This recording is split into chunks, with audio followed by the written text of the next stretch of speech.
जब मैं हॉस्पिटल पहुंचता हूँ, हॉस्पिटल के बाहर ही पापा को स्ट्रेचर पर लपेट के रखे हुआ था। उसके बाद आप सोच सकते हैं क्या हालात बीते मेरे पे। मैं कुछ उसके बाद मेरे को समझ नहीं आया।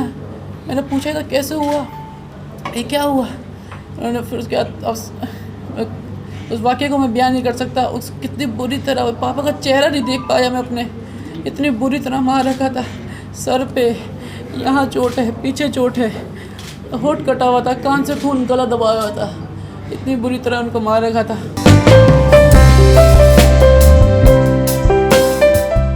आज हमारे बीच में ये हमारा छोटा भाई साबिर आया है। अपनी जो बात है, जो अपने वालिद को, अपने बाप को जो मरते हुए सुना जो है एक, क्योंकि वीडियो ऑडियो क्लिप आप लोग देख रहे होंगे जो चल रही है, वो इन्होंने ही वो ऑडियो क्लिप रिकॉर्ड करी थी और इन्होंने खुद अपने वालिद को सुना था।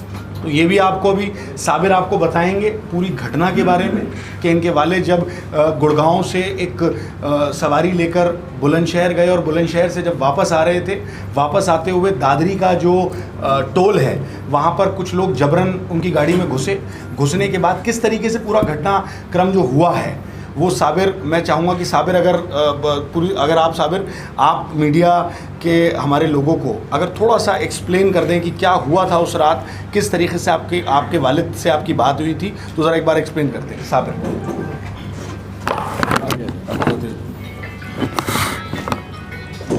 जी, मेरा नाम मोहम्मद साबिर है। मैं आफ्ताब आलम जो कैब ड्राइवर हैं जिनकी 6 तारीख को हत्या कर दी गई, उनका बेटा हूँ। 6 तारीख को पापा बुलंदशहर गए थे अपने पुराने क्लाइंट को छोड़ के, गुड़गांव से पिकअप करके उन्हें बुलंदशहर ड्रॉप किया। करीबन 3:30 बजे पिकअप करके 7 बजे अप्रॉक्स वो बुलंदशहर पहुंच गए थे। वहाँ से वो 7:30 बजे चले। उन्होंने मुझे कॉल किया, बेटा मैं ड्रॉप करके वापस आ रहा हूँ घर, आप मेरे फास्टैग में रिचार्ज कर दीजिएगा। ये बोल के उन्होंने, मैं ठीक है पापा मैं रिचार्ज कर दूँगा। पापा फिर वहाँ से गए, तब टोल पे आए। जब रास्ते में कुछ लोग एक तरह से सवारी बनकर या जबरन उनकी गाड़ी में बैठ गए। तो पापा टोल पर आए तो वहाँ पर उनको डाउट हुआ कि लोग ठीक नहीं हैं। कुछ वो उनसे बातें करने लगे, उनको जबरन बोलने लगे कि ड्रिंक करने के लिए, और भी बहुत से बातें जो ऑडियो में क्लियर है, कम्युनल बातें होने लगी। उनको जब डाउट हुआ उन्होंने मुझे कॉल कर दिया। तो उन्होंने मुझे कॉल करके फ़ोन अपना साइड में रख लिया। वो सारी बातें मैं यहाँ सुन रहा था। तब मुझे लगा कि ये बातें कुछ ठीक नहीं हो रही है, ये लोग गाड़ी में क्यों है, गाड़ी तो खाली आ रही थी। तब मैंने उस कॉल को रिकॉर्ड कर लिया। जब उसको रिकॉर्ड कर लिया, उसमें सुन सकते हैं कि पूरी बातें क्लियर कम्युनल टाइप की हो रही हैं। उसमें एक जगह उनको नारा भी लगाने के लिए बोला जा रहा है, आप सब उसको समझिए। उसके बाद पापा की हत्या कर दी जाती है। जब मैं यहाँ पर घर से जब मुझे उनको फ़ोन लगातार हम करते हैं, उसके बाद वो फ़ोन नहीं उठाते, उनको दोनों फ़ोन स्विच ऑफ हो जाते हैं। तब हम अपने थाना मयूर फेज़ 1 में जाते हैं। वहाँ पे हम बहुत रिक्वेस्ट करते हैं, ऐसी बात है हमारी हेल्प कीजिए। वो कहते हैं कि हमारा ये क्षेत्र नहीं बनता है, यूपी का मामला, यूपी जाइए।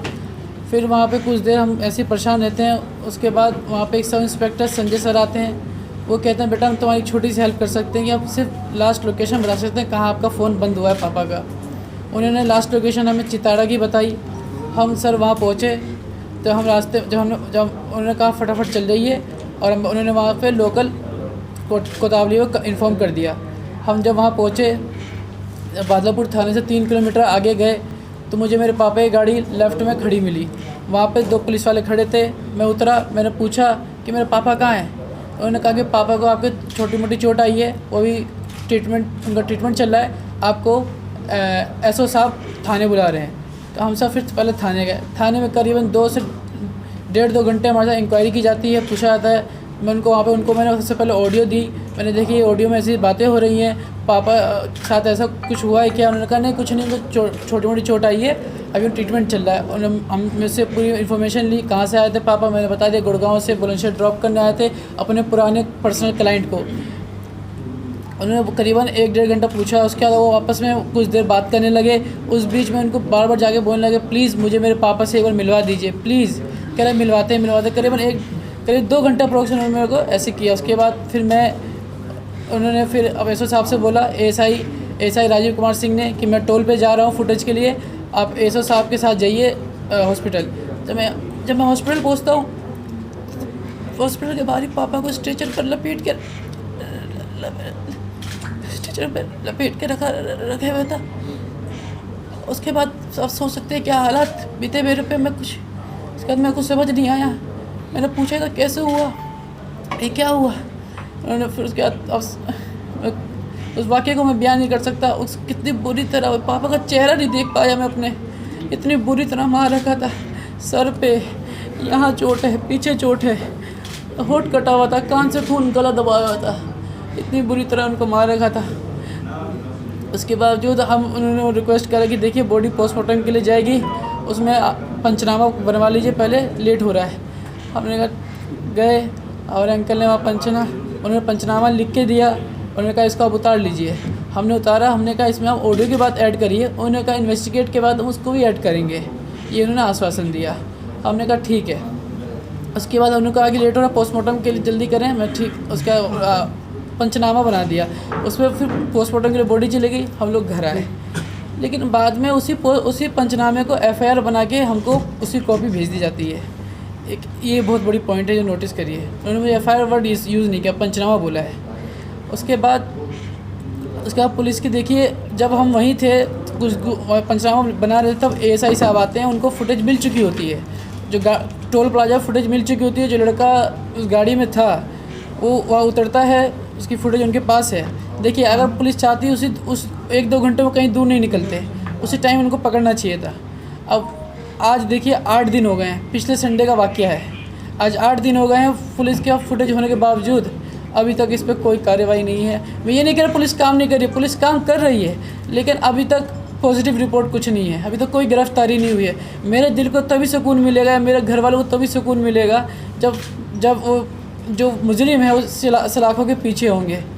देखिए आज मैं ये बात इसलिए बहुत ज़रूरी है आगे बढ़ाना, इसलिए मैं आगे बढ़ के आ रहा हूँ कि आज मेरे साथ हुआ, कल किसी और के साथ ना हो जाए। आज मैं यतीम हुआ हूँ, कल कोई और यतीम ना हो जाए।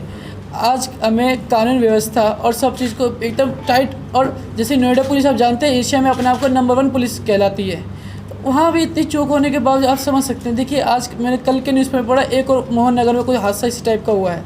तो इस बारे में पुलिस कमिश्नर साहब को या फिर हमारे सीएम साहब, पूरी व्यवस्था सबको सोचना चाहिए कि क्या हो रहा है। ये देश ऐसे आगे बढ़ेगा, हमारे देश ऐसे आगे बढ़ेगा, देश में मतलब लोगों को इस तरह से इतनी बुरी तरह वो इंसान नहीं हो सकते।